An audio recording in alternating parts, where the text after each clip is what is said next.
guys, it's Miss Andrea. Welcome to Book Talking My Bookshelf. This is our last poetry reading, I believe. I've enjoyed it. I love poetry. I hope you guys have liked it as well.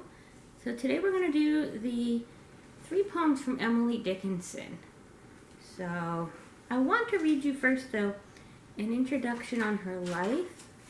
It's just a page, because she has a very interesting story that can teach you guys like a really good lesson. Let's see.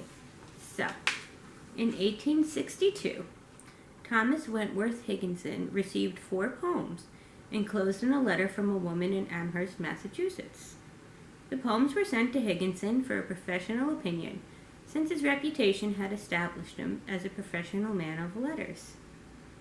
These poems represented a new, free, and unorthodox style of poetry. He rejected the poems, but continued to respond with the woman, and this, of course, was Emily Dickinson.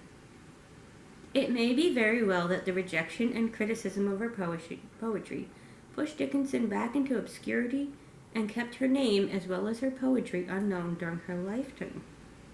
It may also be true that since there was no publication pressures and restrictions, Dickinson was able to write in an unhampered, intense, and original style.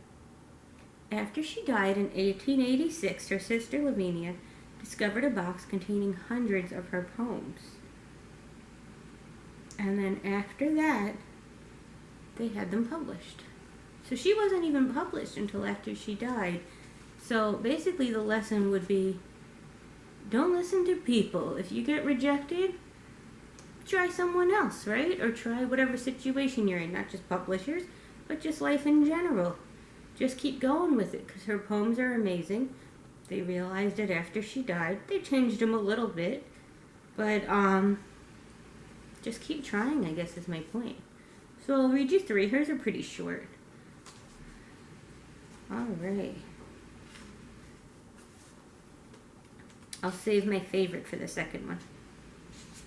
So these don't have titles, they have numbers. So this is poem number 5. Glee, the great storm is over. 4 have recovered the land, 40 gone down together into the boiling sand. Ring for the scant salvation, toll for the bonny souls, neighbor and friend and bridegroom, spinning upon the shoals. How they will tell the shipwreck when winter shakes the door, till the children ask, but the 40, did they come back no more? Then a silence suffuses the story, and a softness the teller's eye, and the children no further question, and only the waves reply. So as you see, her poems are very melancholy, to put it mildly. But also amazing. Okay, this one's my favorite. This does have a title, but it is poem 27, and it's called The Chariot. Because I could not stop for death, he kindly stopped for me. The carriage held but just ourselves and immortality.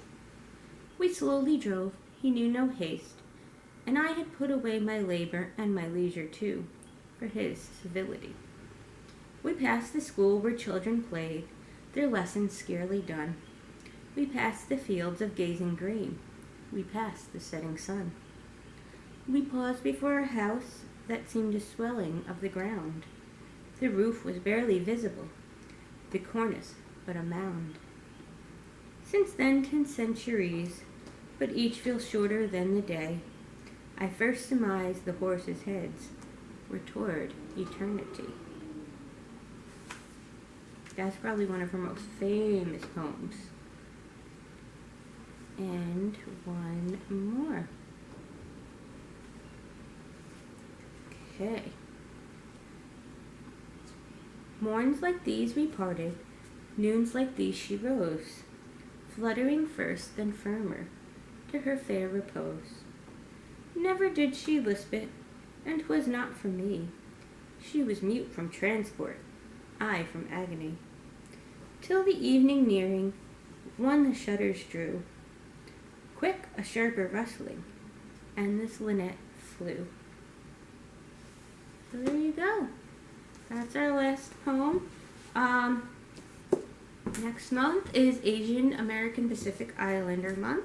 So I'm hoping to read a lot of books from Asian American Pacific Islander authors and share them with you. Alright, have a great night.